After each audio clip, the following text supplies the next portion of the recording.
আউযুবিল্লাহি মিনাশ শাইতানির রাজিম। আসসালামু আলাইকুম ওয়া রাহমাতুল্লাহ। ভ্রান্ত ধার্মিকরা সাধারণ মানুষদেরকে জান্নাতের সার্টিফিকেট দেয়। পীরেরা কিছু ওজিফা দিয়ে বলে এগুলি পড়লে, আবৃত্তি করলে এবং এই ওজিফাগুলি নিয়মিত পালন করলে জান্নাতে যাওয়া যায়। ইনকেস তাদের ধারণাতে রয়েছে ইনকেস যদি জাহান্নামে যেতে হয় তাহলে কোনো সমস্যা নেই, একদিন সেখান থেকে বেরোয় আসা যাবে। তো আল্লাহ রাব্বুল আলামিন 2 নম্বর সূরা আল বাকারা 80, 81 এবং 82-তে বলছেন, ওয়াকালু লান তামাসসানা নারু ইল্লা আইয়ামা মাদুদা। তারা বলছে যে দোজক আমাদেরকে সামান্য দিন ব্যতীত স্পর্শ করবে না। কুল আতাখাসতুম ইনদাল্লাহি আহদান, তুমি বলে দাও তাহলে তোমরা কি আল্লাহ তাআলা থেকে কোনো অঙ্গীকার নিয়েছো?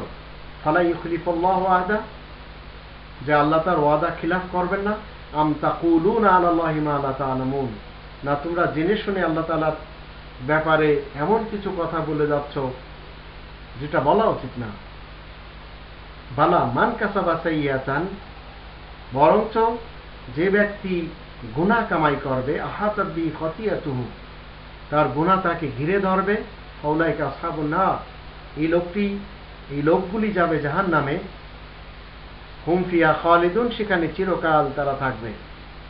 এই জাহান্নামীরা ইচ্ছা করবে, 5 নম্বর সূরা আল মাইদার 37 নম্বর আয়াতে আল্লাহ বলছেন, ইউরিদুনা ইয়াখরুজু মিনান নার ওয়া মা হুম বিখারিজিনা মিনহা ওয়া লাহুম আযাবুম মুকিম। তারা ইচ্ছা করবে যেন দোজখ থেকে বের হওয়া যায়, কিন্তু সেখান থেকে তারা কখনো বের হবার নয়, সেখানে চিরস্থায়ীভাবে তাদেরকে থাকতে হবে।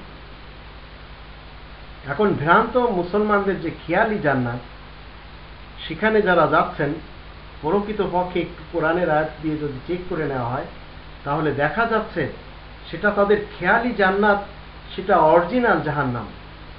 আর এই অরিজিনাল জাহান্নাম থেকে বেরোচ্ছে না কোনো ভ্রান্ত মতবাদধারী, না পীর বেরোচ্ছে, না মুরিদ বেরোচ্ছে, না কোনো দুর্নীতিবাজ নেতা বেরোচ্ছে, না কর্মী বেরোচ্ছে। একবার প্রবেশ করলো ঠিক জান্নাতের মতো। আল্লাহ বলছেন 2 নম্বর সূরা আল বাকারা 82 নম্বর আয়াতে, ওয়াল্লাযীনা আমানু ওয়া আমিলুস সালিহাত উলাইকা আসহাবুল জান্নাহ হুম ফিহা খালিদুন। যারা ঈমান আনার পরে সৎ কর্মগুলি করবে তারা জান্নাতে যাবে এবং সেখানে চিরকাল তারা থাকবে। একজন জান্নাতি যেমন জান্নাত থেকে বেরোবে না, ঠিক একজন জাহান্নামী জাহান্নাম থেকে বেরোবে না। এই ফয়সালাটি কোরআনের। কিন্তু ভ্রান্ত মুসলমানদের মাঝে তাদের ধর্মগুরুরা ভ্রান্ত মতবাদ ঢুকিয়ে দিয়েছে যে একবার কলেমা পড়েছে সে জান্নাতে যাবে। কোরআনের দৃষ্টিতে এটা ডাহা মিথ্যা কথা।